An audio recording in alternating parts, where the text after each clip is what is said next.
हरि कृपा भाग्य मिली गोविंद राधे। हरि कृपा भाग्य मिली गोविंद राधे। हरि कृपा भाग्य मिली गोविंद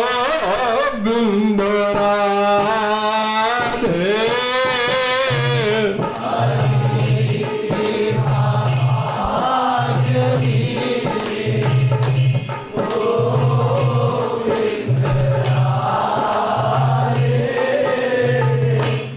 गुरु मिले पुनि गुरु हरि से मिलावे।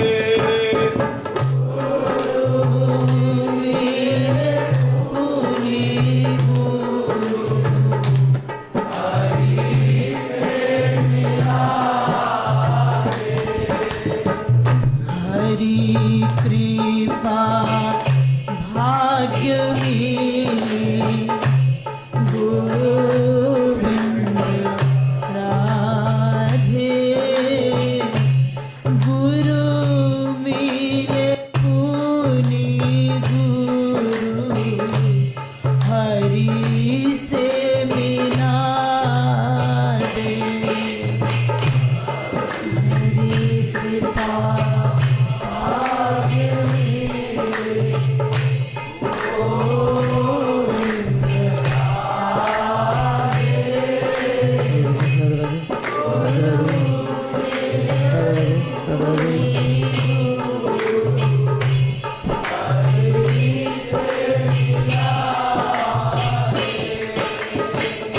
गुरु मिले पुनि गुरु हरि से मिला दे। गुरु मिले पुनि गुरु हरि से मिला दे। गुरु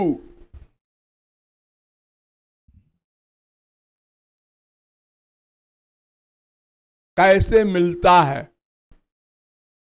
वास्तविक गुरु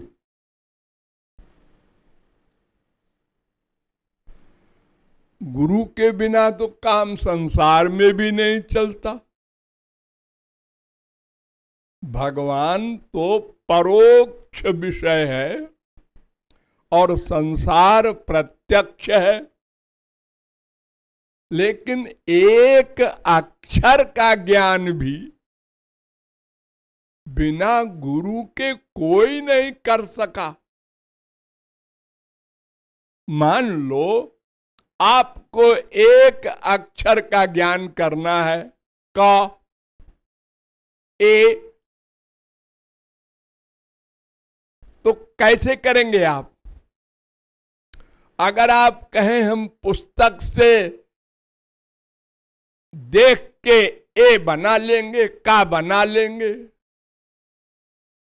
तो उसका नाम ए है, का है, ये कैसे जानेंगे? कोई बताने वाला तो आपको चाहिए, मास्टर, टीचर, उसी को गुरु कहते हैं। एक भी ऐसी चीज नहीं है जिसको बिना बताए आप जान लें।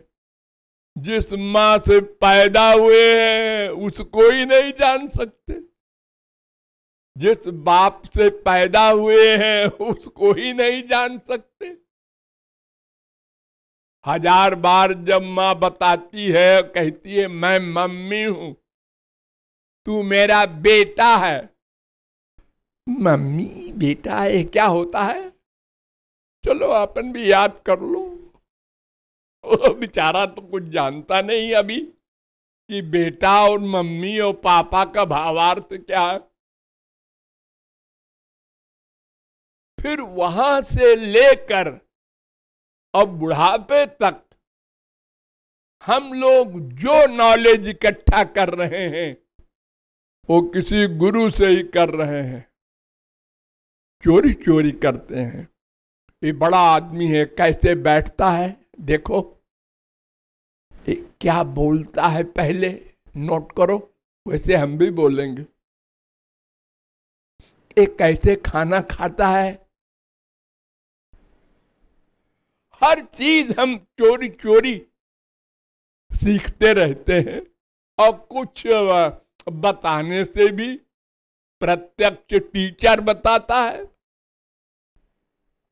अरे इतनी डिग्रियां बीए एमए वगैरह हम लोग लेते हैं तो टीचर तो कंपलसरी है ना।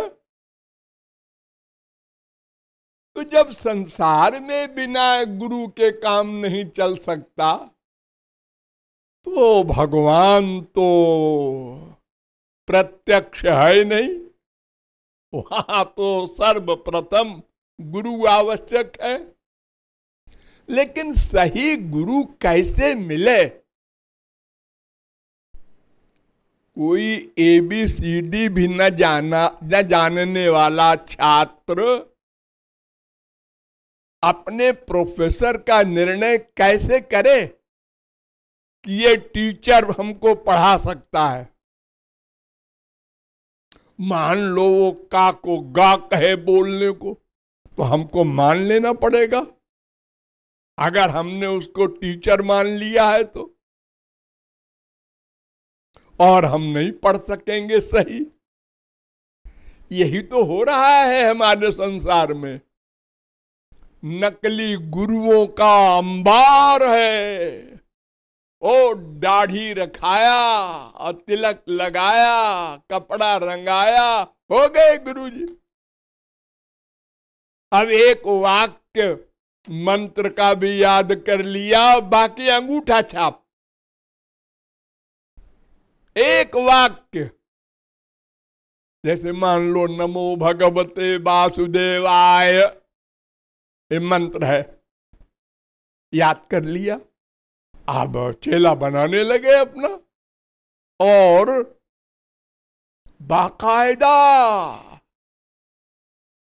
420 है प्रचार करो, हमारे गुरु जी ऐसे हैं ऐसे हैं ऐसे हैं, उससे कहना उससे कहना, ओ बड़ा आदमी है उससे भी कहो। झूठ झूठ प्रचार करवा करके और चेला बनाना, ये हो रहा है हमारे देश में। बड़े बड़े आदमी, बुद्धिहीन अरबपति, विश्वास करके उसने एक को आशीर्वाद दे दिया, अरबपति हो गया। एक को आशीर्वाद दे दिया, उसके बेटा हो गया। मैंने आंखों देखा है। अच्छा, तो हम भी चलेंगे वहां। हो गया बंटा ढार। अरे माइक से मंत्र देते हैं, 10,000 आदमी बैठे हैं। हाँ, आप लोग सुनिए, नमो भगवते वासुदेवाय। सब हो गए चेला। सब लोग हमारा फोटो अपने घर में रख के पूजा करना। फोटो यहां बिकता है, ले लेना। ये हो रहा है, और आप बेवकूफ बन रहे। और अगर बाद में पता चल गया कि हमको तो बेवकूफ बनाया गया था, तो फिर वो गुरुजी ने कहा था कि एक बार गुरु बना लेने के बाद उसका त्याग नहीं हो सकता। हाँ, बड़ा भारी पाप है वो तो। पाप तो जो हो गया सो हो गया। जैसे संसारी स्त्री का किसी पुरुष से ब्याह हो गया सो हो गया। अब अगर तलाक की बात आवे तो लड़ो मुकदमा, साबित करो। ऐसे नहीं होगा। तो वास्तविक गुरु कैसे मिले, इसके लिए दो वाक्य आया है शास्त्रों वेदों में। एक तो भगवान की कृपा से मिलता है, बिनु हरि कृपा मिलहि नहीं संता। जब द्रवई दीन दयाल राघव, तो साधु संगति पाइए। जब कृपा करें भगवान तब संत मिलेगा।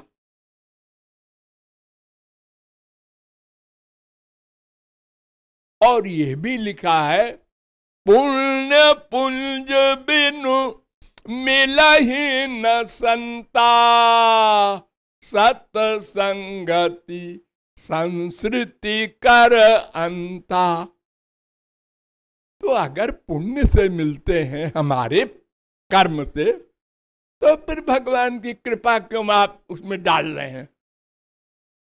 और अगर भगवान की कृपा से मिलते हैं तो फिर पुण्य उण्य हो ना हो, ये प्रश्न आ सकता है साधारण बुद्धि में।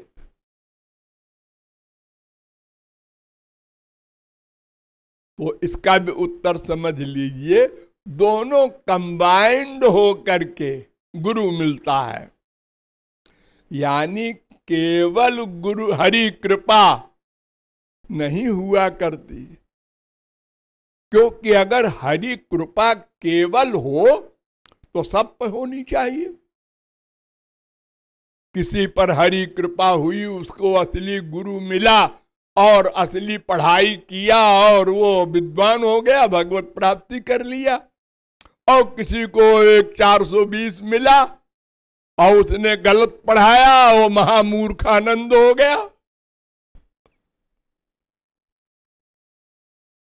तो भगवान की कृपा ही हुए, ये तो सिद्धांत गलत हो जाएगा फिर।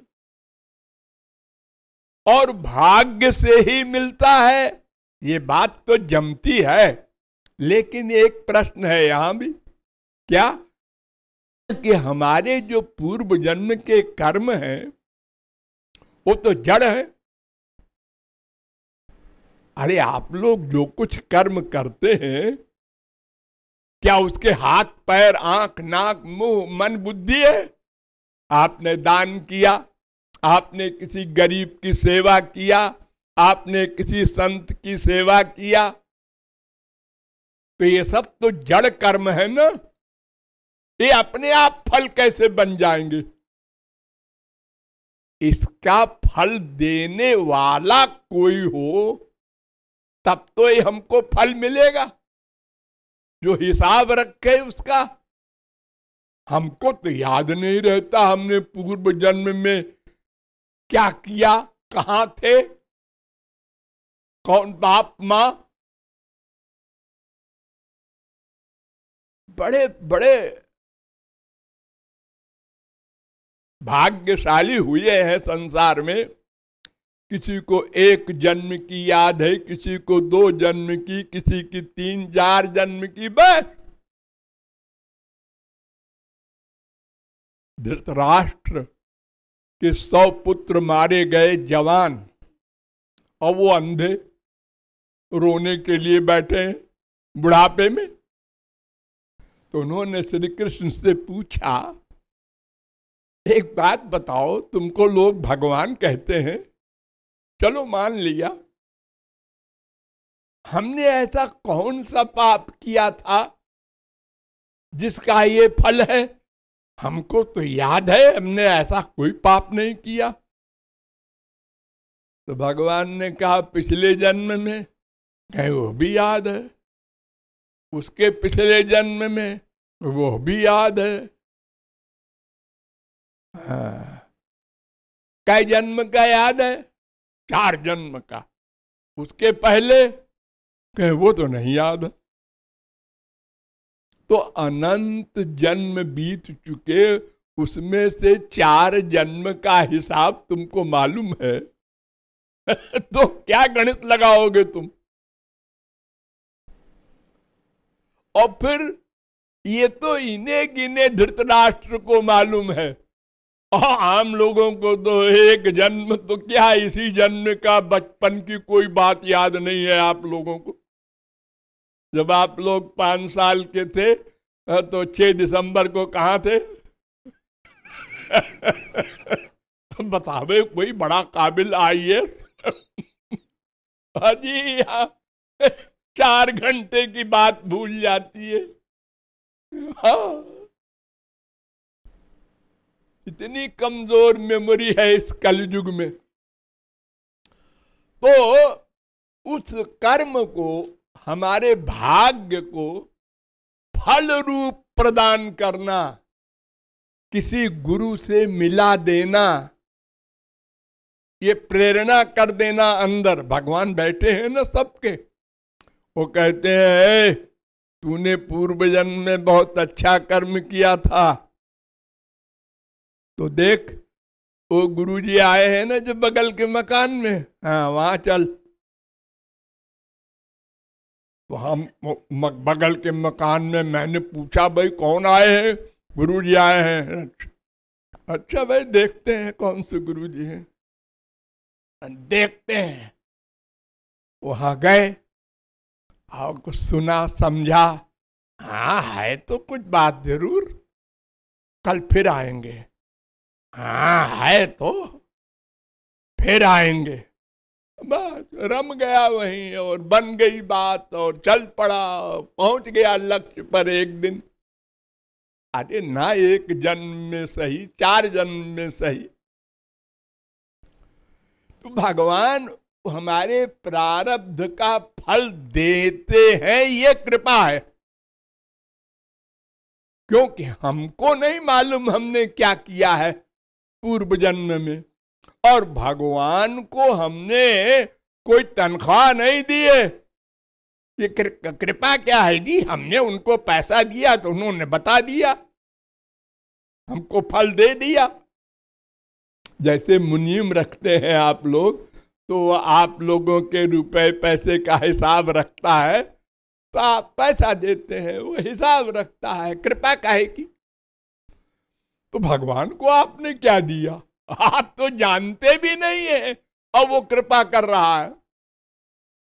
इसलिए दोनों बातें शास्त्रों में लिखी है कि भगवान की कृपा होती है तो वो प्रारब्ध का फल देते हैं, और वो फल बिना बताए गुरु रूप में मिला देते हैं, और विश्वास भी करा देते हैं हमको गुरु के ऊपर। हाँ ये गुरु पक्का है, इससे हमारा काम बन जाएगा, और हम शरणागत होके चल पड़ते हैं। ये भावार्थ है।